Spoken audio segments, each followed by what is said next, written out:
परिक्रमा। कल प्रधानमंत्री नरेंद्र मोदी भगवान राम के दिव्य और भव्य मंदिर के लिए भूमि पूजन करेंगे। अयोध्या इसके लिए पूरी तरह से तैयार है। भगवान राम की नगरी अयोध्या से देखिए खास कार्यक्रम अयोध्या। सहारा समय के additional group editor Ramesh Awasthi के साथ। अयोध्या विजय की राह नहीं थी आसान।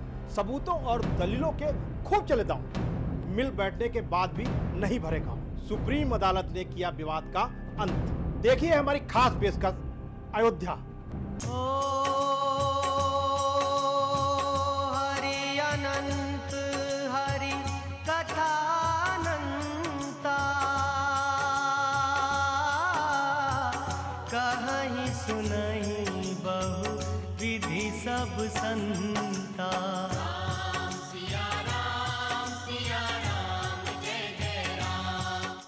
प्रधानमंत्री का पूरा दौरा पौराणिक मान्यताओं पर आधारित है। यही कारण है कि प्रधानमंत्री सबसे पहले सरयू नदी के तट पर आएंगे और यहाँ पर जल आचमन करेंगे। उसके बाद हनुमानगढ़ी जाएंगे। उसके बाद भूमि पूजन कर मंदिर की आधारशिला रखेंगे। मान्यता ये भी है कि अयोध्या दर्शन से पहले सरयू नदी के दर्शन और स्नान करना आवश्यक है, वरना पूजा अधूरी रहती है। तो आइए जानते हैं कि सरयू नदी का पौराणिक महत्व क्या है।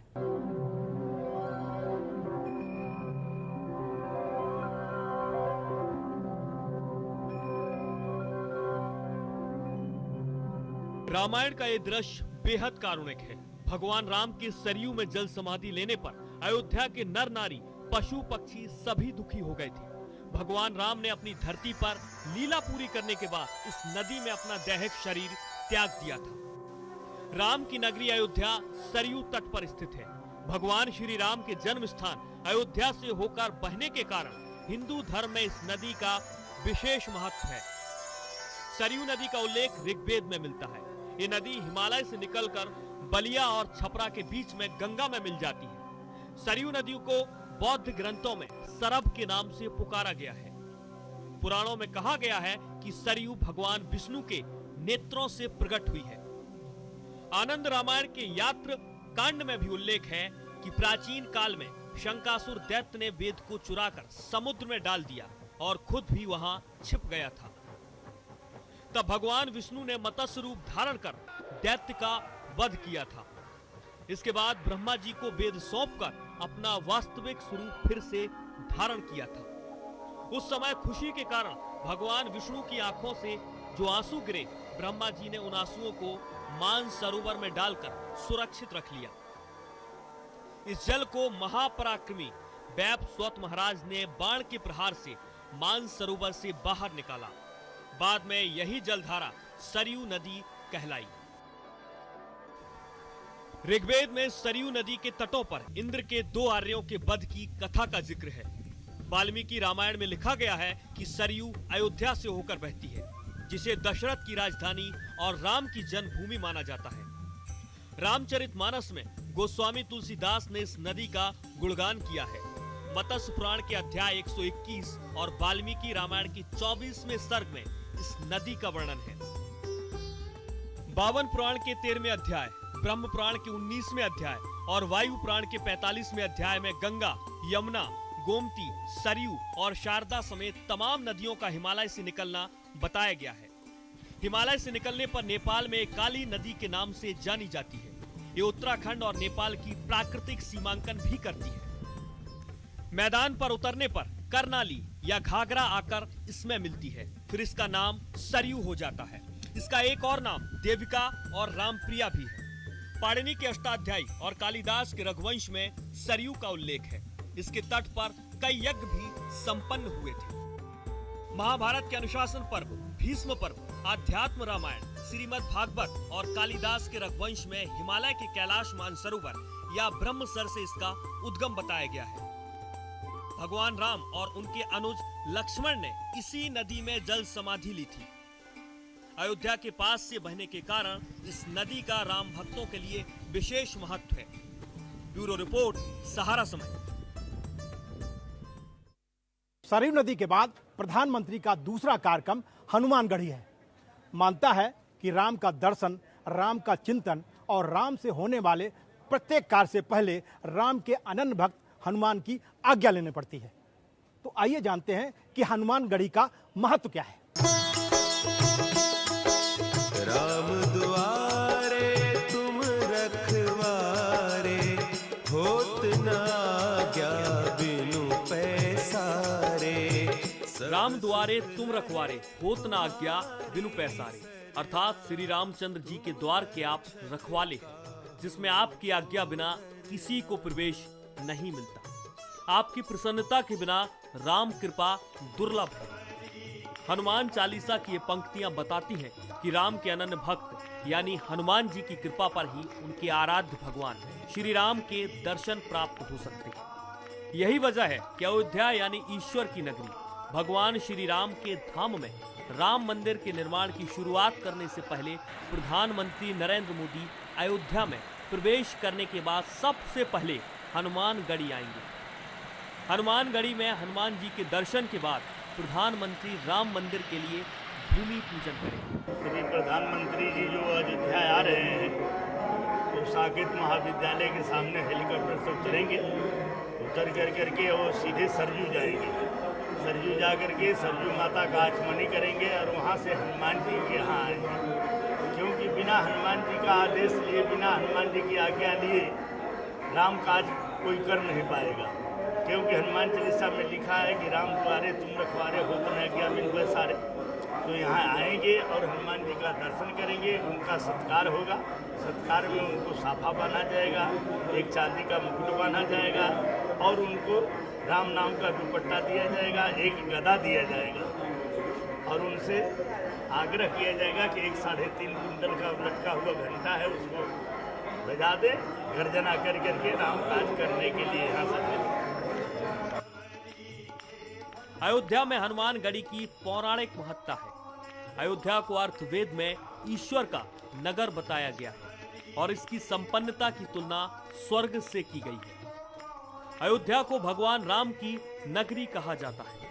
मान्यता यह भी है कि यहाँ हनुमान जी सदैव वास करते हैं।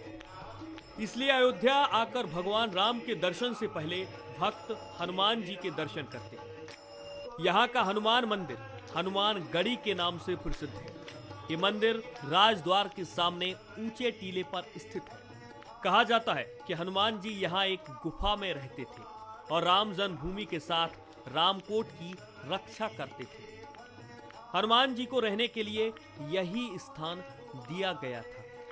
लोगों में अपार खुशी है कि विगत कई हजार वर्षों की लड़ाई के बाद, विगत 70 वर्षों से भगवान खुद पार्टी बन के लड़ाई लड़े, विजय प्राप्ति हुई। अब आया है भूमि पूजन की वक्त। कहा जाता है कि राम द्वारे तुम रखवारे, होत न आज्ञा बिनु पैसारे।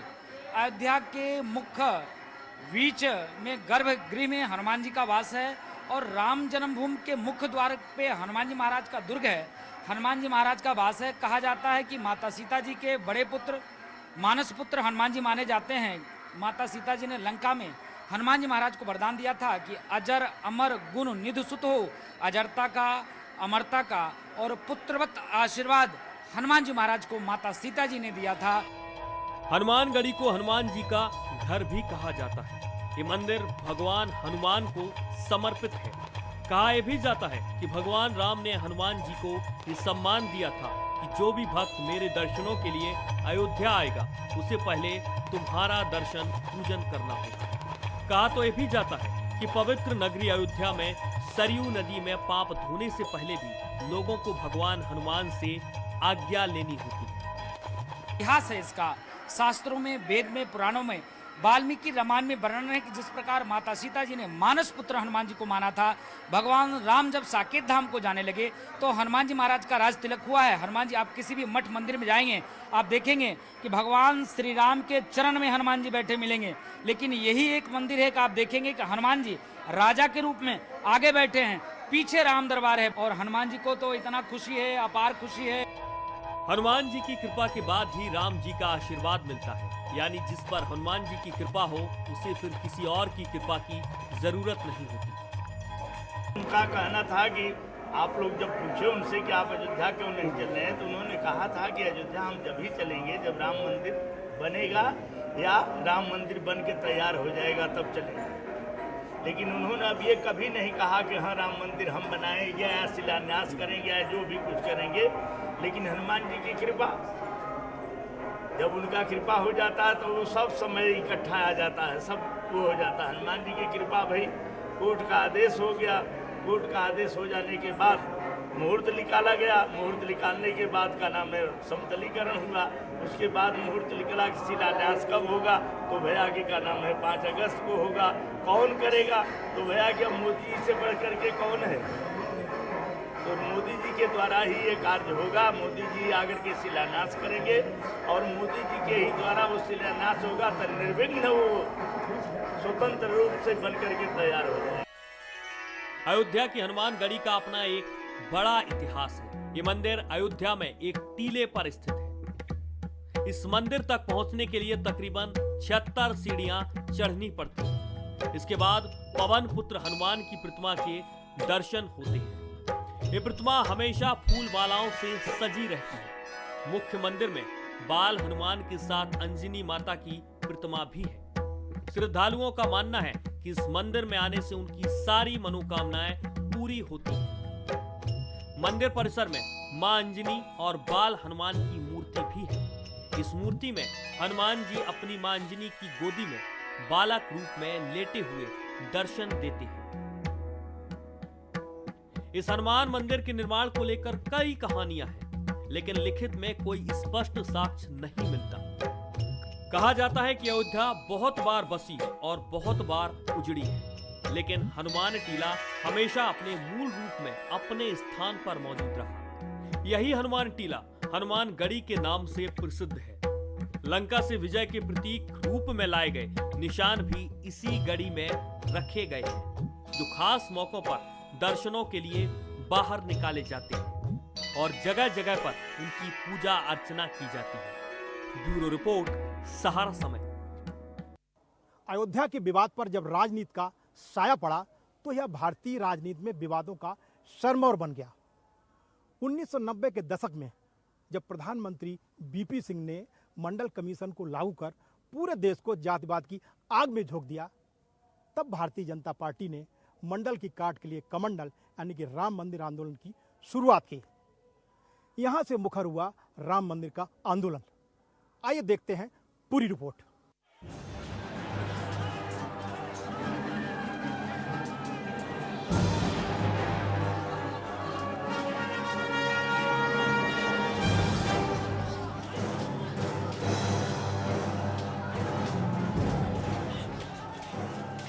मुगल आक्रांता बाबर के सेनापति मीर बाकी के 1528 में बाबरी मस्जिद बनाने के बाद ये विवाद शुरू हुआ।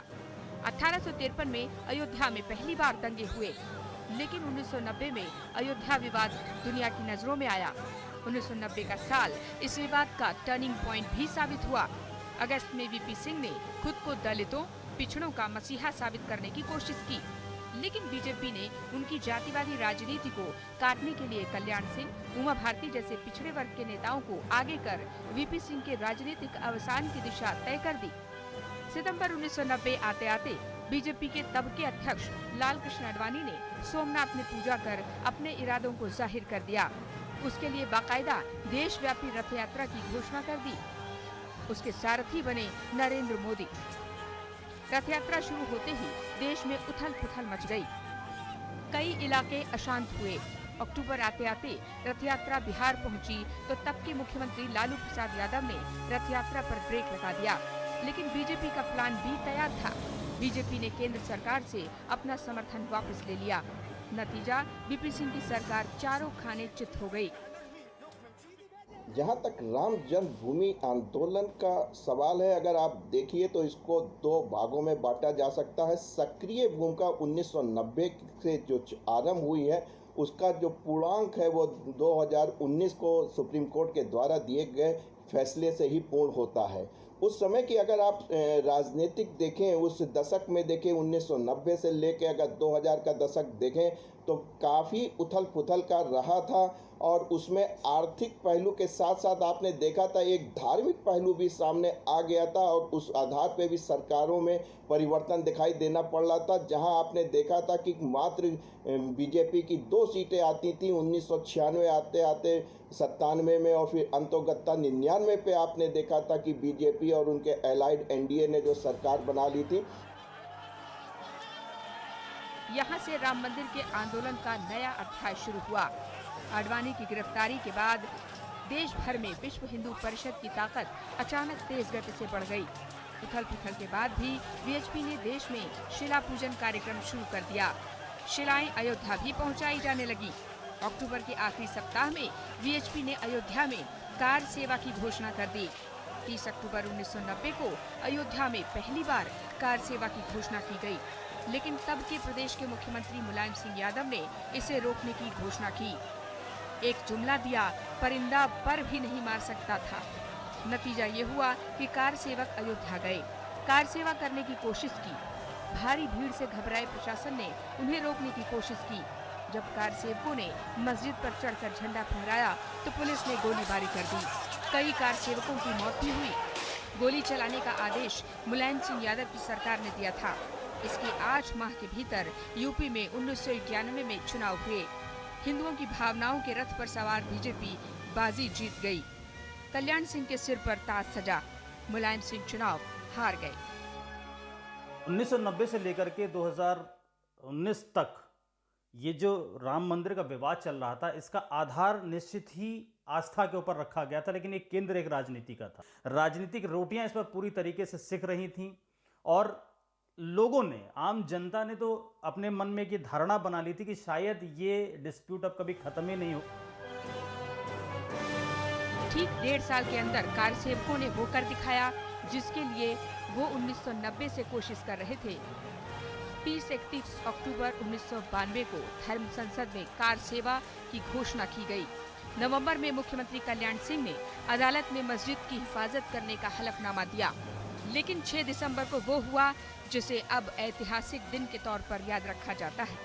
हजारों की संख्या में कार सेवकों ने अयोध्या पहुंचकर बाबरी मस्जिद को ढहा दिया। अस्थायी राम मंदिर बना दिया गया। भारतीय जनता पार्टी को इस मुद्दे का खूब फायदा मिला। 2014 और 2019 दोनों चुनाव बहुमत के साथ पार्टी जीतने में कामयाब रही। लेकिन इस बीच एक और घटना घटी जिस पर किसी का शायद ध्यान ही नहीं गया होगा। वो घटना थी आडवाणी के सारथी रहे नरेंद्र मोदी का 1991 का अयोध्या दौरा। तब उन्होंने रामलला के दर्शन किए और चले गए, लेकिन जाने से पहले वो एक संकल्प करके गए। वो संकल्प 29 साल बाद अब पूरा हो रहा है। अयोध्या के फोटो पत्रकार महेंद्र कहते हैं, 91 में जब मोदी जी रामलला के दरबार में गए थे और उस समय मोदी जी की कोई पहचान नहीं थी। मुरली मनोहर जोशी जी जो बीजेपी के उस समय राष्ट्रीय अध्यक्ष थे, उनके साथ वो आए थे। तो मेरी मुलाकात वहीं रामलला के दरबार में हुई थी और मैंने ये तस्वीर खींची थी जो आप देख रहे हैं। इस समय वायरल भी है, सारे न्यूज़ चैनलों पे चल रही है। तो मैंने उनसे ये तस्वीर खींचते वक्त कुछ सवाल किए थे। उस सवाल में जवाब छिपा था जो अब उनका संकल्प पूरा हो रहा। मैंने उनसे पूछा था कि रामलला का आपने दर्शन किया है तो कैसा महसूस कर रहे हैं, तो उन्होंने कहा बहुत ही अच्छा महसूस कर रहा हूँ। लेकिन हमने जब उनसे आखिरी सवाल किया था तो हमने पूछा था कि आप अयोध्या दोबारा आप कब आएंगे, तब उन्होंने कहा था कि जब राम मंदिर बनेगा तब आऊँगा। ये मुझे नहीं लगता है कि उन्होंने ऐसे ही बोल दिया होगा। उनकी अंदर की आत्मा थी या राम भक्ति थी जो उस समय बोले थे। उस समय न वो मुख्यमंत्री थे गुजरात के और न देश के प्रधानमंत्री थे, न हमें पता था कि जिसके चित्र में खींच रहा हूँ वो आगे चल के एक दिन देश का प्रधानमंत्री बनेगा। तो वो मेरे सामने उन्होंने संकल्प लिया था और 29 साल के बाद अब वो 5 अगस्त को अयोध्या में आ रहे हैं राम मंदिर की आधारशिला रखने। तो मुझे लगता है कि ये बात जो है नरेंद्र मोदी जी ने अपने अंदर छिपा रखी थी। सवाल उठता था मीडिया में, क्यों नहीं आते हैं, क्यों नहीं आते हैं। तो मुझे लगता था कि ये मैं राज जानता हूँ कि अंत भला तो सब भला। राम मंदिर विवाद में भी यही उक्ति सही साबित हो रही है। देश का 550 सालों का इंतजार खत्म हो रहा है। ब्यूरो रिपोर्ट, सहारा समय। सुप्रीम कोर्ट के आदेश के बाद प्रधानमंत्री नरेंद्र मोदी अयोध्या में राम मंदिर का भूमि पूजन एवं उसकी आधारशिला रखेंगे। 5 सदी से चले आ रहे विवाद का अंत हो गया है। तो क्या हम माने अयोध्या बदल रही है? अयोध्या में धर्म के साथ साथ विकास भी आ रहा है। राम मंदिर के रथ पर आरूढ़ होकर विकास के नाम पर बीजेपी ने 2014 और 2019 में अपने दम पर न केवल सरकार बनाई बल्कि अपने वादे भी एक के बाद एक पूरे किए और कर रही है। विपक्ष की जो धार 2014 में कुंद थी वह 2019 आते आते पूरी तरह खत्म हो गई लगती है। वहीं राजनीतिक पंडितों की माने तो राम मंदिर निर्माण के बाद भी देश में हिंदुओं के पुनर्जागरण और सांस्कृतिक उत्थान की कवायद बीजेपी जारी रखेगी। विकास भी इसके साथ चलता रहेगा। जहाँ तक की बात है कि इस राम जन्मभूमि की भूमि पूजन होने के बाद भारतीय समाज की या संस्कृति की या राजनीति की क्या स्थिति होगी, तो जाहिर सी बात है इस समय हिंदू संस्कृति का उत्थान है, पुनः जागरण है। और जिस तरीके से दिव्य और भव्य राम मंदिर का जो निर्माण हो रहा है, उम्मीद है कि आने वाले कुछ समय तक भारतीय राजनीति में रामलला का जो नाम है वो सर्वोच्च रहेगा। उसमें भी बीजेपी को बढ़त मिलती नजर आ रही है। मंदिर निर्माण के बाद अयोध्या को सांस्कृतिक और पर्यटन के नजरिए से भी विकसित किया जाएगा।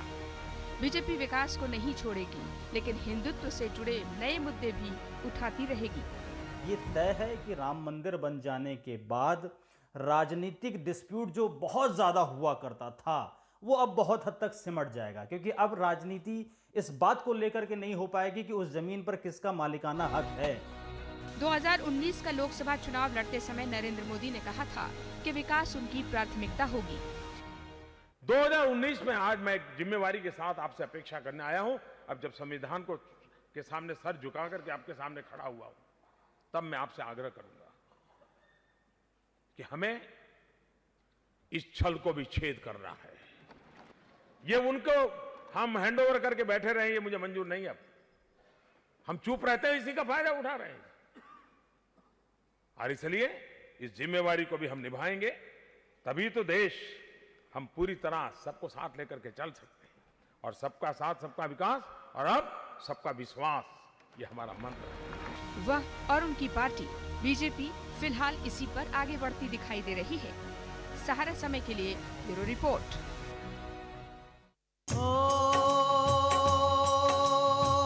हरि अनंत हरि कथानंता, कहीं सुनहि बहु विधि सब संता।